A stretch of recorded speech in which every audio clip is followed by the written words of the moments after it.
So what is the best keyboard and mouse combo for PlayStation 4? In this video I'm going to share my top 3 picks, PlayStation 4 keyboard and mouse combo. All of this coming up in this video. Let's get into it. Hey, what's up guys? So top 3 keyboard and mouse combos for PS4. Wow, where do I start? Let's just say in hindsight, things didn't really pan out the way I was first anticipating. You would think that PS4 Pro with Bluetooth support and 3 USB port wouldn't have any sort of compatibility issues, and pretty much 99% of each and every keyboard and mouse being sold on the market right now at this moment is either USB or Bluetooth operated. I was convinced that I was gonna be able to hook up my favorite wireless keyboard and mouse and enjoy the freedom of cordless gaming from my living room, but yeah, I got to learn over the course of last couple of days that that isn't exactly the case here, which at first was a bit hard to swallow. Now, after hours of continuous testing, I've come up with 3 keyboards and mouse combos that I would consider my top 3 favorite combos, if you like, that works fantastic on PS4. And with that said, let's start with number 3 and work our way up to number 1. Number 3, we got AM Pro 2 White plus the glorious Model O Matte White. Now, you probably heard a lot about this mouse before. It's 67 grams and slightly smaller than the R58 from Finalmouse, and it works fantastic together with the AM Pro. And by the way, I don't really have any problems with the glossy one, but right now I kind of prefer the matte coating. As always, if you're not sure, I definitely suggest giving glossy coating a try at least. I personally really like it, but I would say it's more for those adventurous gamers, more so than the matte one, which I would say would be a safer buy, so to speak. Anyway, if you're looking for a cheap, light mouse with industry-leading sensor performance, with lots of customizations that works fantastic for claw and palm grip, hey, Model O from Glorious PC Race is hands down my first go-to. Also, what's cool here is that all the DPI profiles you made and customized on PC carries over to PS4 thanks to the onboard memories, and so you don't have to fiddle around with that once you're on PS4. Now let's talk about the keyboards. Recently I made a video on the AM Pro 2, and if you want to learn more about this keyboard, you can find that video down below. Guys, I'm generally surprised how much I actually dig this board, and right now it's my first go-to on PC. Let's talk about the switches. To fully fall in love with the keyboard, you gotta dig the keystrokes right.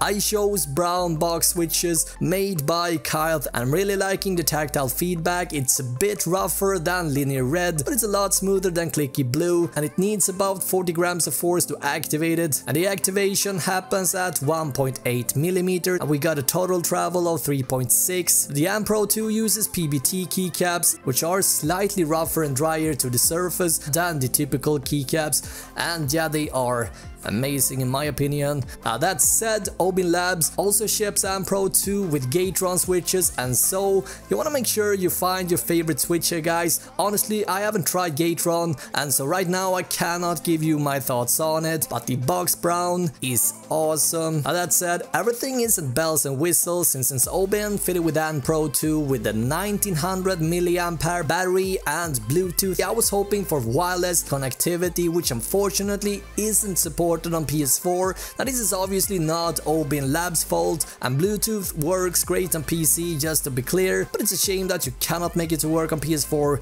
wirelessly. It would have been so cool using this without the cord needed, but yeah, it is what it is. Still, it is a fantastic keyboard that I'm using both on PC and PS4 nowadays. Let's move on to number 2. We got the Ducky 1-2 Mini plus the Finalmouse Air 58. Similar as the first setup, we got a 60 keyboard this time as well, but with a few differences that makes this a nice alternative. This is the black mini with blue clicky switches, and blue is a lot louder than brown. In fact, this is the loudest switch I've ever tried, and so that is something that you need to be aware of here. Also, if you're not a fan of clicky switches, you wanna look elsewhere. I'm not the hugest fan of clicky switches, I've come to learn, but you can get rid of some of the click feedback and make them a bit quieter by adding what's so-called O-ring dampeners, which helps a lot in my opinion. I recommend trying red if you're completely new to switches, as red offers the linear feel that many of us are very familiar with. A lot of colors here guys, but to try and summarize this, I'd say blue is for the adventurers and red is for the general gamer that wants that consistent smooth press, like the familiar feeling to traditional membrane switches, but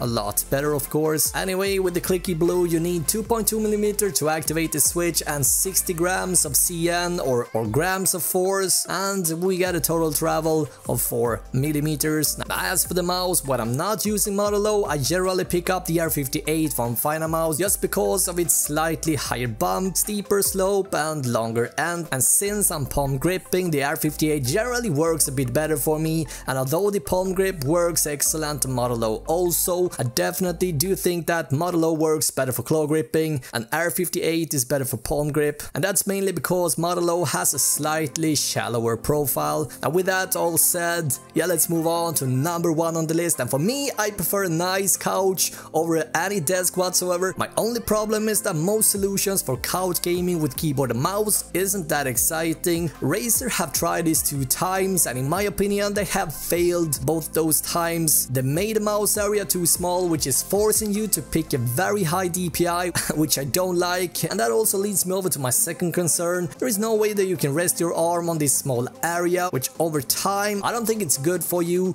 in an ergonomic standpoint, and so I think Razer missed the boat with the turret. Now another obvious factor is that yeah, it's made exclusively for Xbox also.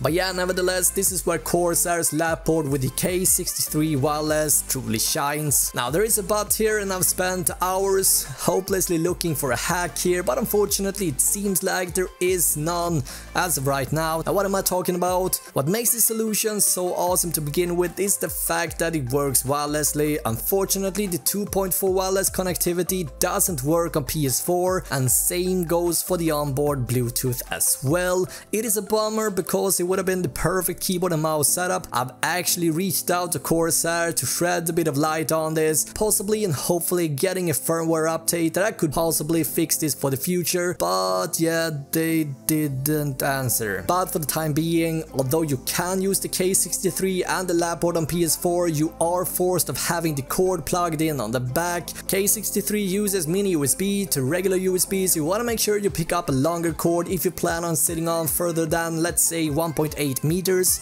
or like 6 feet away from the PS4 console. Out of the box, the keyboard will, however, not work on PS4 and the keystroke won't register, and so what you want to do is you want to activate what's so called the BIOS mode on the keyboard, and you can do that by holding down the key lock button whilst holding down F1 key for about 5 seconds, and after that the white LED will start flashing indicating that BIOS mode is activated, and from here on out the keyboard works flawlessly on PS4. Anyway, the K63 uses MX Red. There's 2mm to activate the switch, 45 grams or CN is needed, and we got a total travel of 4mm. Now, I've been so focused on the keyboard, so I haven't even talked about the mouse yet. My favorite wireless mouse with support for PS4 spells G305 Lightspeed from Logitech. What's also cool is that the DPI button works on this mouse as well. However, you need access to a PC in order to customize the profiles